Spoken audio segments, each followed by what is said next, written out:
संपूर्ण कोल्हापूर जिल्ह्याला मुसळधार पावसाने झोडपलेला आहे आणि संपूर्ण कोल्हापूर जिल्ह्यामध्ये पूर परिस्थिती जी आहे ती निर्माण झालेली पाहायला मिळते। मी सध्या कोवाड या गावामध्ये आहे आणि मागे आपण पाहता ही जी बाजारपेठ आहे ही संपूर्णतः पाण्याखाली गेलेली आहे। जिल्हा प्रशासन कशा प्रकारे काम करतंय किंवा गावकऱ्यांना नेमकी काय अडचण आहे ही जाणून घेण्यासाठी कोल्हापूरचे खासदार शाहू महाराज आणि त्याचप्रमाणे विधान परिषदेचे आमदार सतेजजी पाटील यांनी या ठिकाणी दौरा केलेला आहे। महाराज, कशा प्रकारे या नागरिकांच्या समस्या आहेत, प्रशासनाकडे काय आपण पाठपुरावा केलेला आहे? आता सगळीकडनं आढावे घेतलेले आहेत आणि जिथे जिथं जे काय करता येईल ते प्रशासनाला सांगितलेलं आहे आणि जे अर्जंटली करता येईल ते निश्चित करतील ते। आणि काही काही जे आहेत जसे आता इथं रस्ताच वर करून घ्यायचा आहे वगैरे हे प्रश्न पुढे सोडवावे लागतील। पण ज्याप्रमाणे यांचं म्हणणं आहे की दुंग्याचा जो काही ब्रिज आहे तो जर काढला गेला तर या ठिकाणी पाणी येण्याचं प्रमाण कमी, तर या संदर्भात संसदेमध्ये कशा प्रकारे आपण मांडणार आहात? संसदेत हे गोष्टी प्रत्यक्षात सगळेच लहान लहान गोष्टी काही येणार नाहीत, परंतु आपल्या इथल्या स्थानिक पातळीवर पहिले हा प्रश्न सोडवावा लागेल।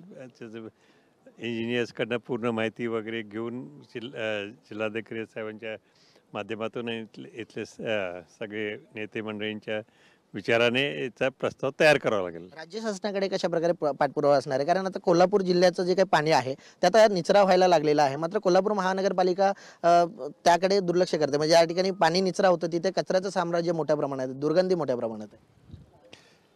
कचऱ्याचं साम्राज्य हे आता पूर्वीपासून आहेच आहे, तो कसं कमी होईल इकडं निश्चित बघितलं पाहिजे। आपल्या सवयीसुद्धा आपण स्वतःच्या बदलल्या पाहिजे, प्लास्टिकचा वगैरे वापर कमी झाला पाहिजे। आणखीन एकंदरीतच नाले वगैरे सगळे स्वच्छ राहिले पाहिजे, हा प्रयत्न शासनातर्फे आणि लोकप्रतिनिधींकडनं दोघांकडनं चालू राहणार। आपल्यासोबत काँग्रेसचे नेते सतेजजी पाटील देखील आहेत। सर, अलमट्टी धरणातनं विसर्ग व्हावा यासाठी आपण काँग्रेस नेत्यांची भेट देखील घेतली होती। आता राधानगरीचे दरवाजे देखील बंद झालेले आहेत, पूर परिस्थिती आता पूर्व पदावर यायला लागलेली आहे, तर लोकांना काय आव्हान असेल? अलमट्टीतून जवळजवळ 3.25 लाख क्युसेक्सचं पाणी या ठिकाणी सोडायला सुरू झालेलं आहे।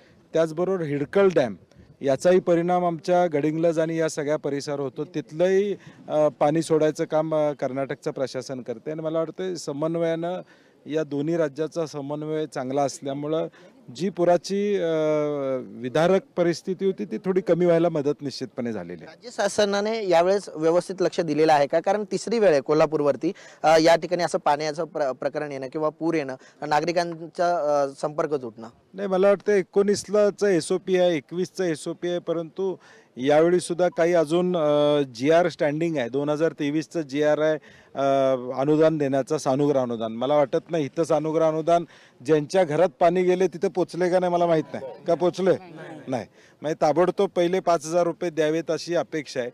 पंचनामे चालू आहेत असं म्हणतायत, आता आम्ही आढावा त्यामध्ये घेऊ की पंचनामे करायला लोक आहेत का शासकीय योजनांचे फॉर्म भरण्यामध्ये लोक अडकलेत का, अशी मला शंका यायला लागलेली आहे। म्हणजे प्रायोरिटी शासनाला कुठली आहे? हे पंचनामे प्रायोरिटी आहे का शासकीय योजना निवडणुकीसाठी लोकांच्यापर्यंत पोचवायसाठी फॉर्म भरून घेणे? हे आता आम्हाला आढावा बैठकीत कळेल की प्रायोरिटी काय। नक्कीच सानुग्रह अनुदान जे आहे ते लवकरात लवकर शासनाने यांच्यापर्यंत पोहोचवले पाहिजेत।